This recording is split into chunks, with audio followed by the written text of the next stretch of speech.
The morning alarm never fails to wake Sophie Cooper at 5:30 a.m. sharp. But this isn't the gentle chime of a bedside clock in a cozy bedroom. This is the harsh beeping of her phone, cutting through the cold silence of a 2003 Honda Civic parked behind the 24-hour Walmart on Riverside Drive.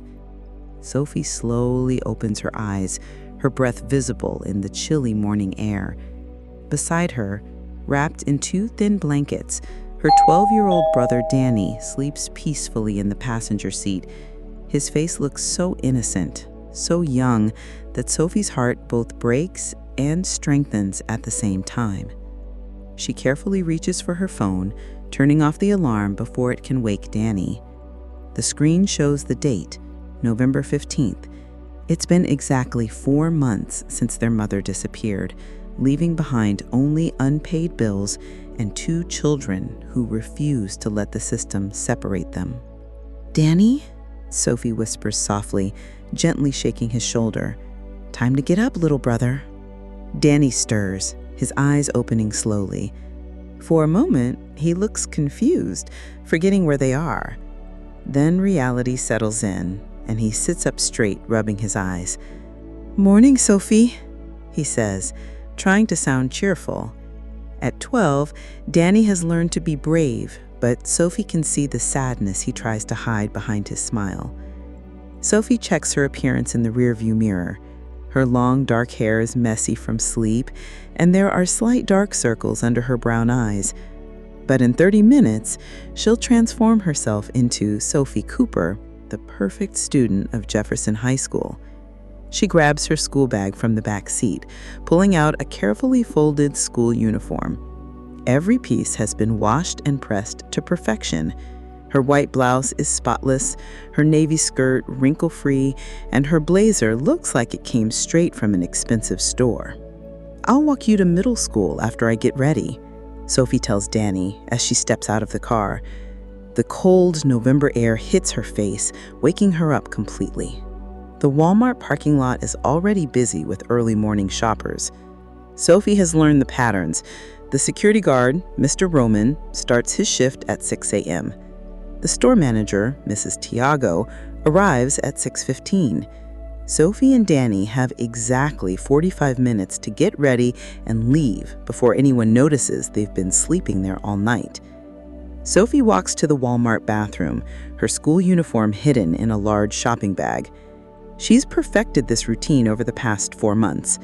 Quick shower using baby wipes, brush teeth with bottled water, style hair with a small brush, and transform into the student everyone expects to see. Looking in the bathroom mirror, Sophie practices her smile. It needs to be bright, confident, and completely convincing. No one at Jefferson High can ever suspect that Sophie Cooper, student council vice president and honor roll champion, sleeps in a car every night. "You've got this," she whispers to her reflection. "One more day. Just get through one more day." When Sophie returns to the car, Danny is already dressed in his school clothes. His uniform isn't as perfect as hers. They can't afford to replace his too small pants or his worn-out shoes. But he looks neat and ready for another day of pretending everything is normal. They eat breakfast in the car. Granola bars Sophie bought with the money she earns tutoring other students, and water from the bottles they refill at school. It's not much, but it's what they have. "Sophie," Danny says quietly, "do you think Mom will come back?" This question breaks Sophie's heart every time Danny asks it. She wants to give him hope, but she also needs to protect him from false promises. "I don't know, Danny," she says honestly, "but I do know that we have each other, and that's enough. We're going to be okay." Danny nods, trusting his big sister completely. Sophie wishes she felt as confident as she sounds.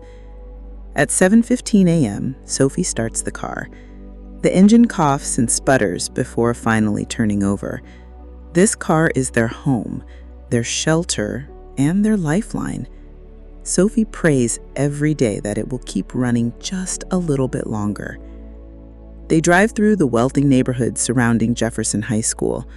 She looks at the beautiful houses with their perfect lawns and two-car garages. She wonders what it feels like to have a key to a front door, to have a bed that doesn't move, to never worry about where you'll sleep tonight. But Sophie doesn't let herself think about this for too long. Jealousy and sadness are luxuries she can't afford. She needs to focus on today, on this moment, on keeping herself and Danny safe. "Have a great day at school, Danny," Sophie tells Danny as she drops him off at Roosevelt Middle School. "Remember, if anyone asks about home, we live in the apartment on Church Street with our aunt. Sophie, I won't mess up, I promise." Sophie watches Danny walk into his school, his backpack too big for his small frame. He turns and waves at her, that brave smile on his face again. Sophie waves back, waiting until he's safely inside before driving away. Now it's time for the real performance to begin.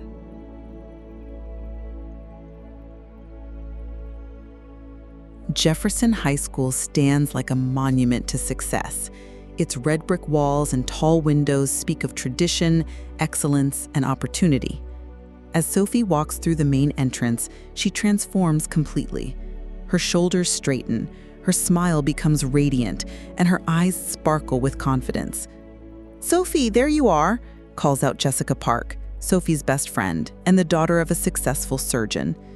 Jessica runs up in her designer boots, her perfectly styled blonde hair bouncing with each step.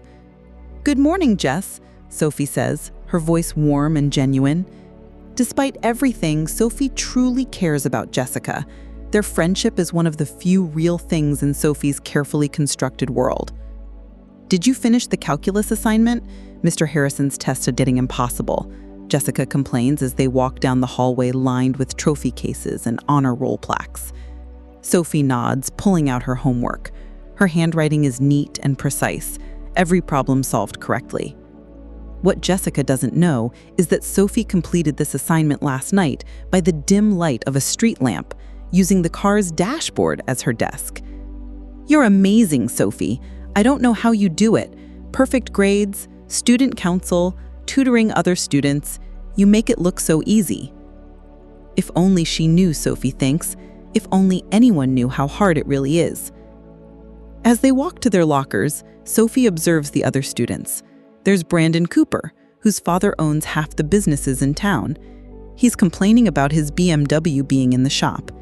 There's Claire Williams, worried because her credit card was declined yesterday.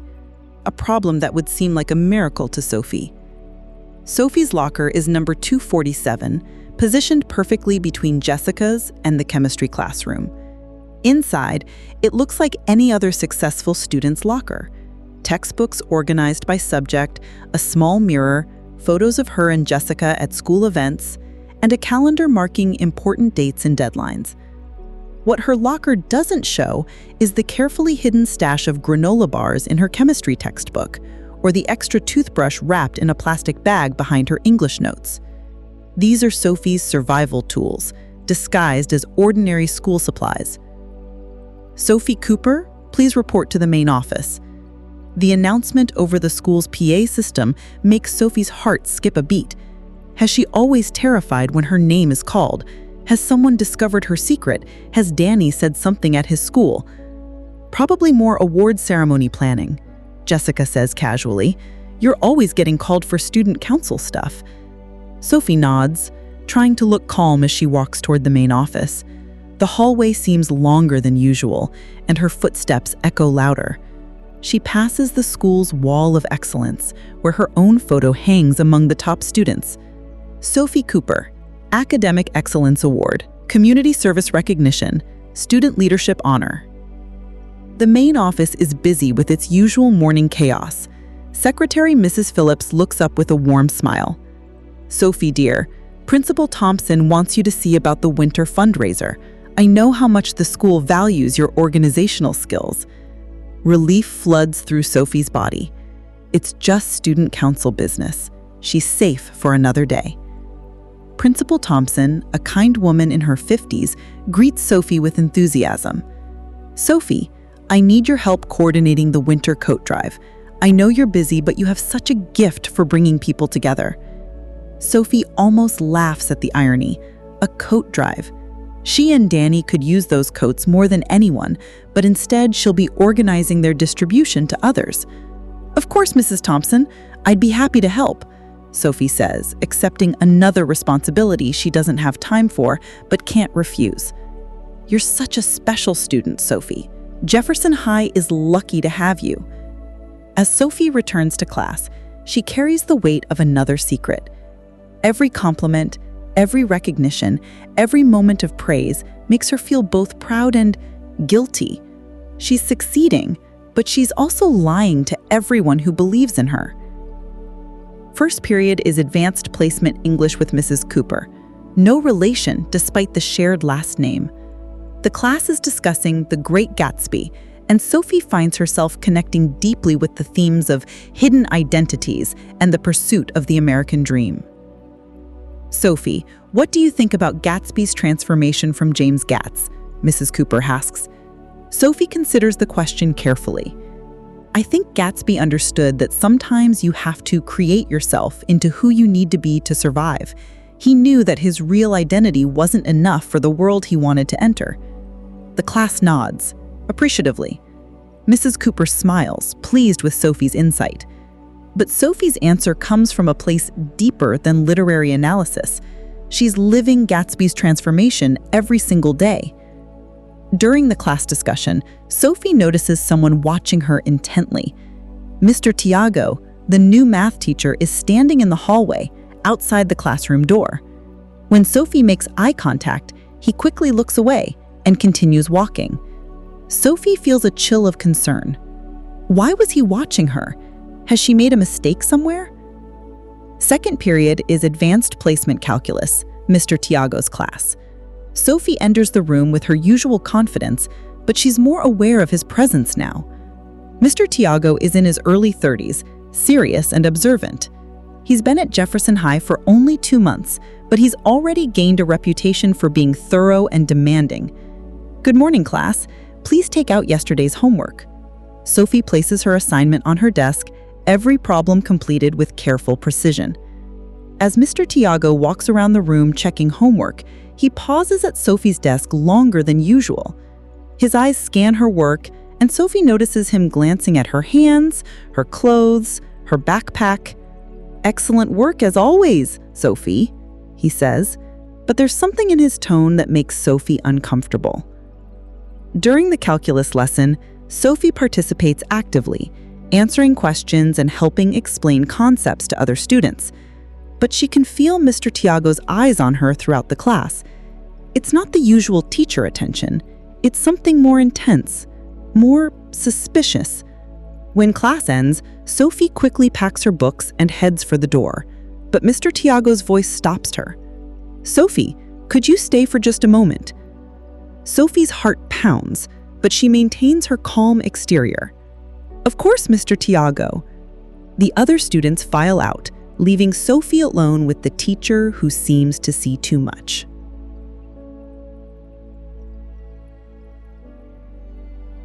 "Your homework is always perfect, Sophie," Mr. Tiago says, settling behind his desk. "Every problem solved correctly, every step shown clearly. It's quite impressive." Sophie forces herself to smile naturally. "Thank you, Mr. Tiago. I work hard on my assignments." "I'm sure you do." He leans forward slightly, his dark eyes studying her face. "Tell me, where do you usually do your homework? Do you have a quiet space at home?" The question seems innocent, but Sophie senses danger beneath it. Her mind races through possible answers. She can't mention the car, obviously, but she also can't create too detailed a story about a fake home. "I have a desk in my room," Sophie says carefully. "It's quiet there." "That's good. A proper study environment is so important for academic success." Mr. Tiago picks up a pen and clicks it absently. "I've noticed you're always the first student in the building each morning. You must live quite close to school." Sophie's palms begin to sweat. Why is he asking these questions? "I like to get here early. It helps me prepare for the day." "And you never seem to bring lunch from home, always buying from the cafeteria." This observation hits too close to home. Sophie and Danny survive on the free breakfast and lunch programs, but Sophie has always been careful to hide this fact. She's learned to time her cafeteria visits when the popular students aren't around, making it look like a choice rather than a necessity. "I prefer the cafeteria food," Sophie lies smoothly. "More variety." Mr. Tiago nods, but his expression suggests he's not entirely convinced. "Well, you're certainly a dedicated student. Keep up the excellent work."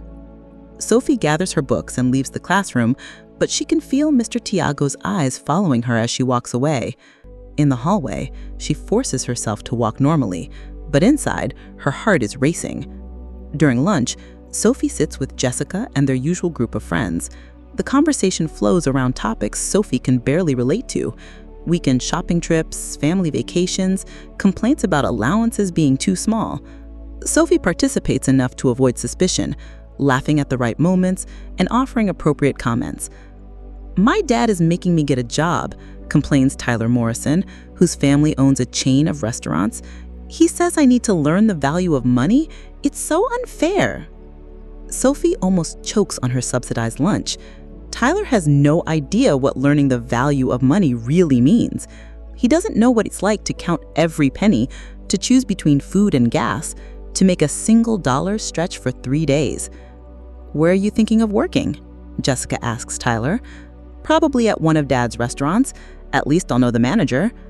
Sophie thinks about her own after-school job, tutoring other students.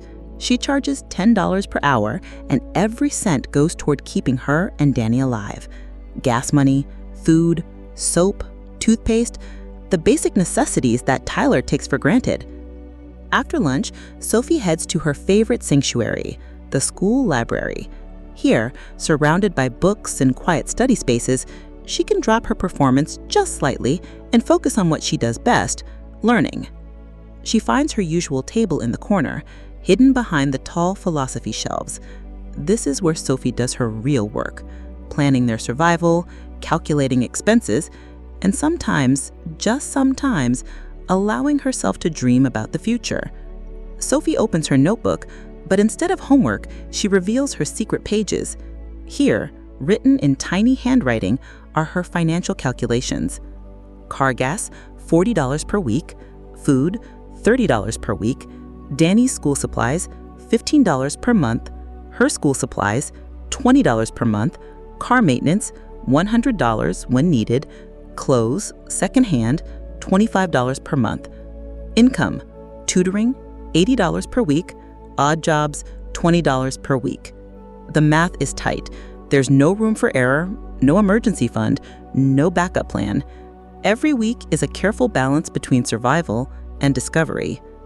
Sophie is so focused on her calculations that she doesn't notice Mr. Tiago approaching until his shadow falls across her table. "Hello again, Sophie." Sophie quickly closes her notebook, but not before Mr. Tiago's sharp eyes catch a glimpse of the numbers and calculations inside. "Just working on some math problems," Sophie says, her voice steady despite her racing heart.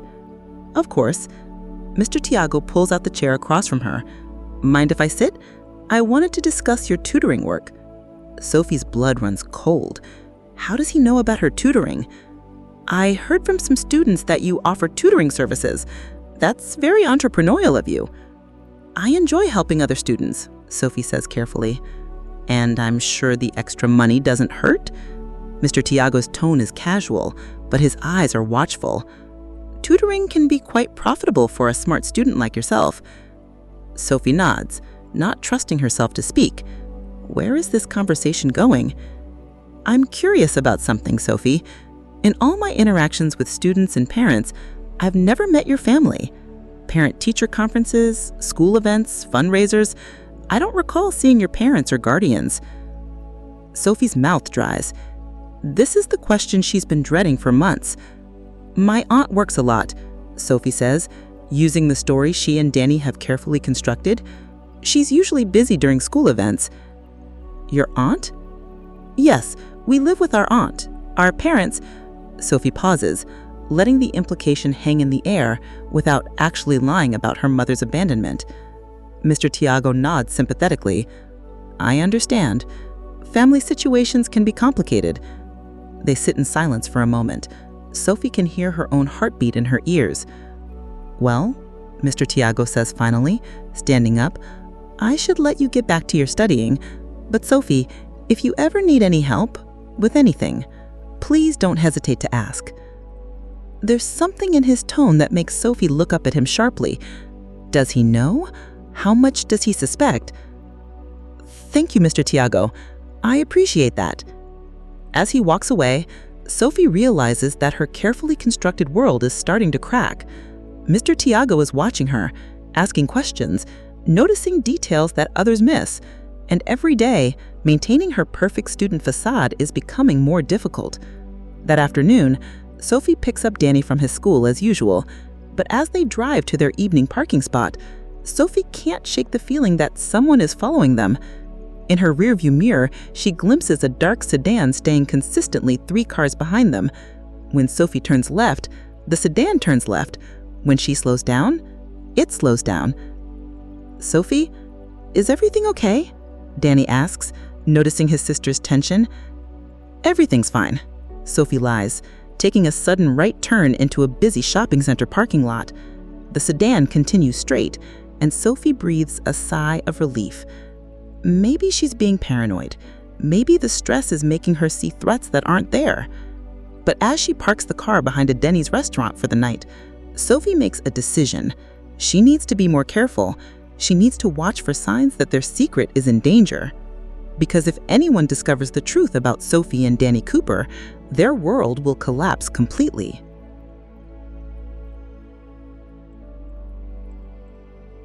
Three weeks pass, and Mr. Tiago's attention on Sophie only intensifies.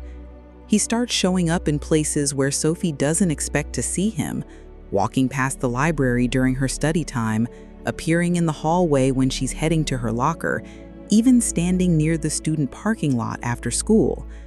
Sophie begins to feel like a mouse being stalked by a very patient cat. The worst part is that Mr. Tiago's scrutiny is affecting Sophie's performance.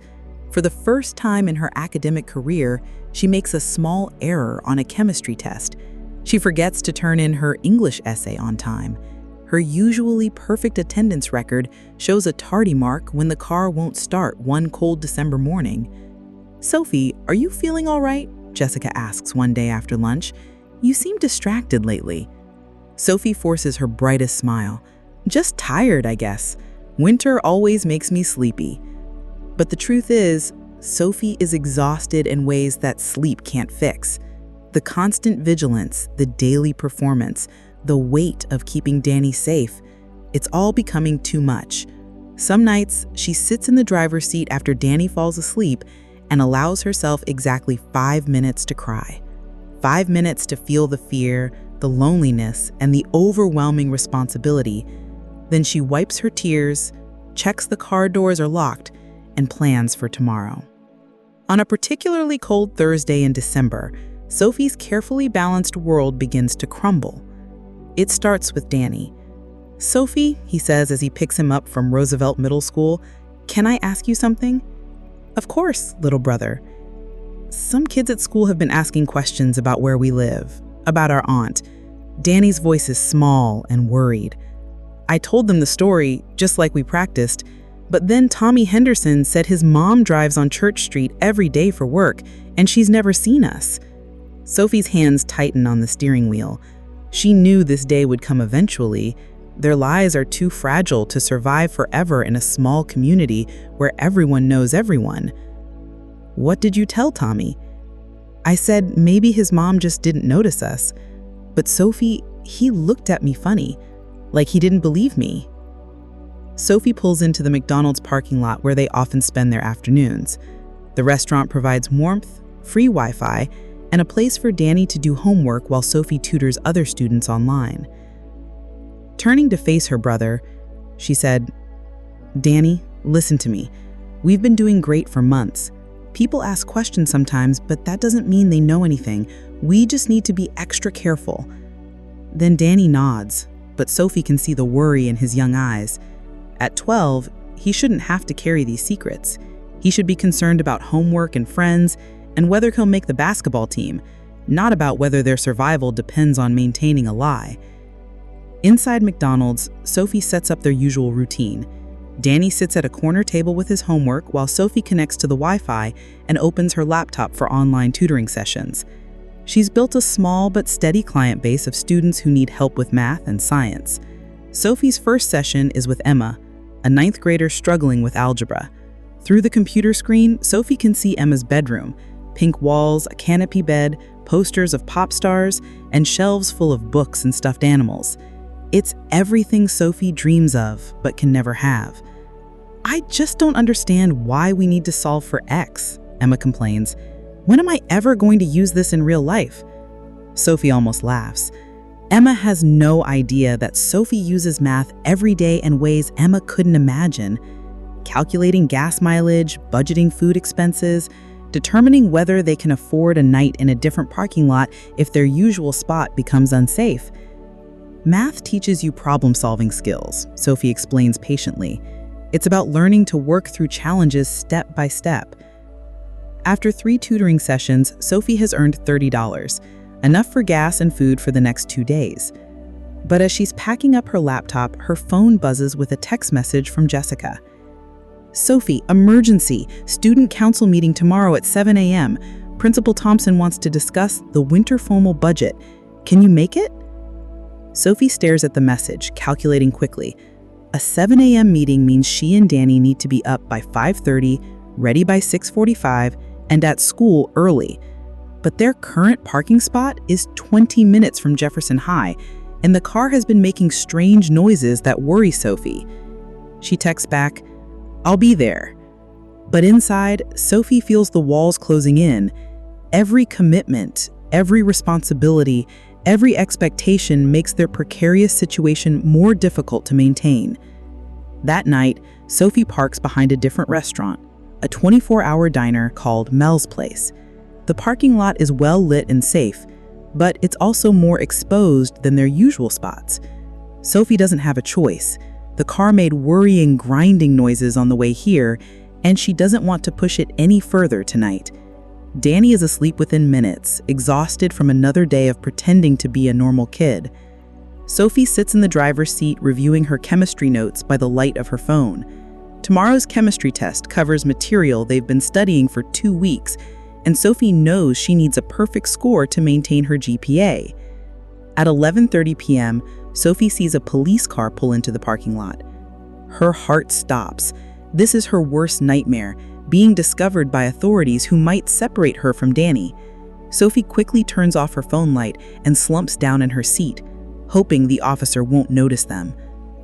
The police car drives slowly through the parking lot, its spotlight sweeping across parked cars. Sophie holds her breath as the light passes over their Honda, pausing for what feels like an eternity before moving on. The officer parks near the diner entrance and goes inside, probably just taking a break or getting coffee. But Sophie can't risk staying here any longer.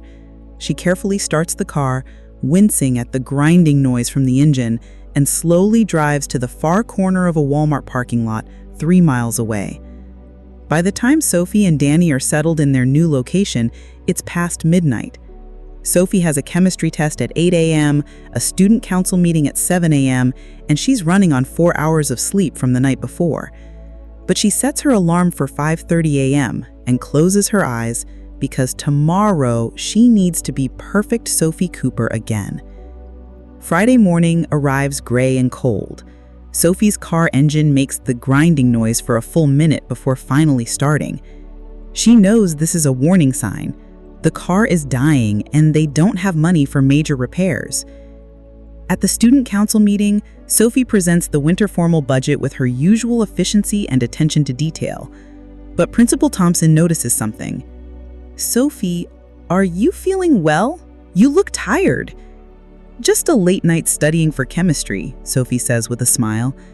After the meeting, Sophie hurries to her locker to grab her chemistry textbook, but as she's spinning her combination lock, she feels someone standing behind her. "Good morning, Sophie." She turns to find Mr. Tiago holding a cup of coffee and watching her with those sharp, observant eyes. "Good morning, Mr. Tiago. Ready for the chemistry test?" Sophie nods, clutching her textbook. "I think so." "I'm sure you are. You're always prepared."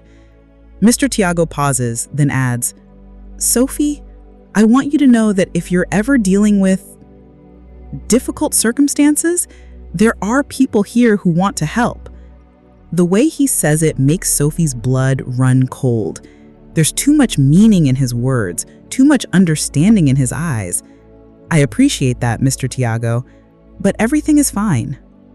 "Of course it is." He sips his coffee, still watching her. "Have a good day, Sophie." As Sophie walks to chemistry class, she realizes that Mr. Tiago isn't just suspicious anymore. He knows something is wrong, and he's getting closer to discovering the truth. Sophie takes her chemistry test in a fog of anxiety and exhaustion. For the first time ever, she's not confident about her performance. The formulas that usually come easily seem fuzzy in her tired mind. The problems that should be simple feel overwhelmingly complex. When she finishes the test and hands it to Mrs. Patterson, Sophie knows she's made mistakes. Real mistakes that might affect her grade, her GPA, her carefully maintained perfect record. As Sophie leaves the chemistry classroom, she catches sight of Mr. Tiago standing at the end of the hallway, talking quietly with Principal Thompson. They're both looking in her direction. Sophie's perfect student facade is cracking, and she's not sure how much longer she can hold it together.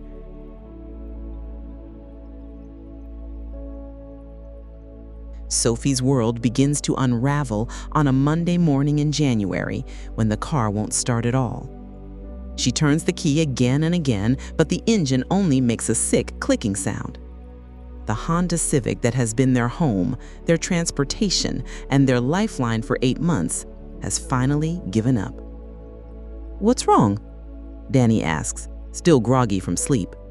The January air inside the car is so cold, their breath creates small clouds when they speak. "Just a small problem," Sophie lies, though inside she's panicking. "We'll figure it out."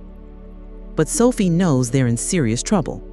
Without the car, they have no way to get to school, no place to sleep, and no way to maintain their carefully constructed lives. Sophie has exactly $43 in her wallet, not enough for major car repairs, and definitely not enough for a deposit on an apartment. Sophie calls the only person she can think of, Marcus, a 17-year-old who works at the gas station where Sophie sometimes buys their food. Marcus knows about cars and, more importantly, he's never asked too many questions about why Sophie always pays in exact change or why she and Danny are always together. "The starters did," Marcus says, after looking under the hood. "Maybe the alternator too. You're looking at least $300 in repairs, probably more." $300 might as well be $3 million. Sophie feels tears threatening, but she can't cry. Not in front of Danny, not in front of Marcus, not when they need her to be strong. "Is there any other option?" Sophie asks. Marcus looks uncomfortable. "Sophie, can I ask you something? Where are your parents? Why isn't an adult dealing with this?" Sophie's heart pounds. Another person asking questions she can't answer truthfully. "Our aunt is at work," Sophie says, using their standard story. "She asked me to handle this." Marcus nods, but Sophie can see doubt in his eyes. "Look, I can maybe patch something together to get it running for a few more weeks, but this car is dying, Sophie. You need to know that." Sophie agrees to Marcus's temporary fix, which costs $50, almost all the money they have. The car starts, but the engine sounds worse than ever. Sophie and Danny make it to school, but Sophie knows they're living on borrowed time. During first period English, Sophie can barely concentrate on the discussion of To Kill a Mockingbird. The book's themes of injustice and hidden truth feel too close to her own life. When Mrs. Cooper asks Sophie to share her thoughts on Boo Radley's character, her answer comes from a place of deep personal experience. Boo Radley shows us that sometimes people have to hide who they really are to survive. He's not actually dangerous. He's just protecting himself from a world that wouldn't understand him. The class discusses Sophie's insight, But Sophie notices Mr. Tiago standing in the hallway again, listening to her words with that same intense attention. After class, Sophie hurries to her locker, but her hands are shaking so badly she can't work the combination lock. The stress, the lack of sleep, and the constant fear are finally overwhelming her usually perfect composure. Need help? Sophie turns to find Claire Williams, a classmate who's always been friendly but not exactly a close friend. Claire comes from money. Her father is a lawyer, her mother is a real estate agent, but she's never been snobby about it. "I'm fine," Sophie says, finally getting her locker open. "Sophie, are you okay? You look really stressed." For a moment, Sophie considers telling the truth. She imagines what it would feel like to drop the mask, to admit that she's scared and exhausted and doesn't know how to keep going. But the habit of hiding is too strong. "Just worried about the calculus test," Sophie says with a forced smile. Claire nods, but she can see she's not convinced. "If you ever want to talk about anything, and I mean anything, I'm here, okay?" Sophie is touched by Claire's genuine concern, but she can't risk trusting anyone with their secret. During lunch, Sophie sits with Jessica and their usual group, but she can barely eat. The free lunch that usually seems like a blessing now tastes like cardboard. Sophie's stomach is twisted with anxiety about where she and Danny will sleep tonight if the car breaks down completely. "Earth to Sophie," Jessica says, waving her hand in front of Sophie's face. "You're in another world today." "Sorry, just thinking about college applications," Sophie lies. College. The word feels like a cruel joke. Sophie has been accepted to 3 universities with full scholarships. But how can she leave Danny? How can she go to college when she doesn't even have a permanent address to put on the forms? After lunch, Sophie heads to the library for her usual sanctuary time. But instead of studying, she finds herself researching homeless shelters and social services on the library computer. Every website she visits makes her more terrified. Family shelters have waiting lists. Foster care would separate her from Danny. Social services would ask questions Sophie can't answer. Sophie is so absorbed in her desperate research that she doesn't notice Mr. Tiago approaching her until he sits down across from her. "Sophie, we need to talk." Sophie quickly closes the browser, but it's too late. Mr. Tiago has seen the homeless shelter websites on her screen. "I don't know what you think you saw," Sophie says, her voice shaking despite her effort to sound calm. "Sophie, I know you're in trouble." Mr. Tiago's voice is gentle but firm. "I've been watching you for months. The early mornings, the way you never talk about home, the fact that you're always hungry despite buying lunch every day. I know the signs." Sophie feels the walls closing in. Her perfect student facade is crumbling, and there's nothing she can do to stop it. "I don't know what you're talking about," she whispers. "Your brother Danny called you yesterday during my class. He said, 'Sophie, the car won't start.' Not the car at home won't start, or mom's car won't start, just the car, like it was the only car you have access to." Sophie's blood runs cold. She had forgotten about Danny's panicked phone call during calculus class. "Sophie, are you and Danny living in that car?" The question hangs in the air between them.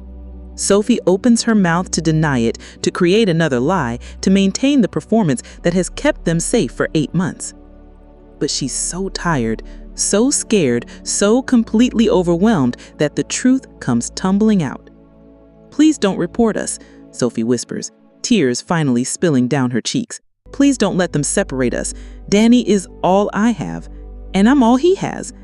I know we're breaking rules, but we're not hurting anyone. I'll do anything. I'll drop out of school. I'll disappear. Just please don't call social services."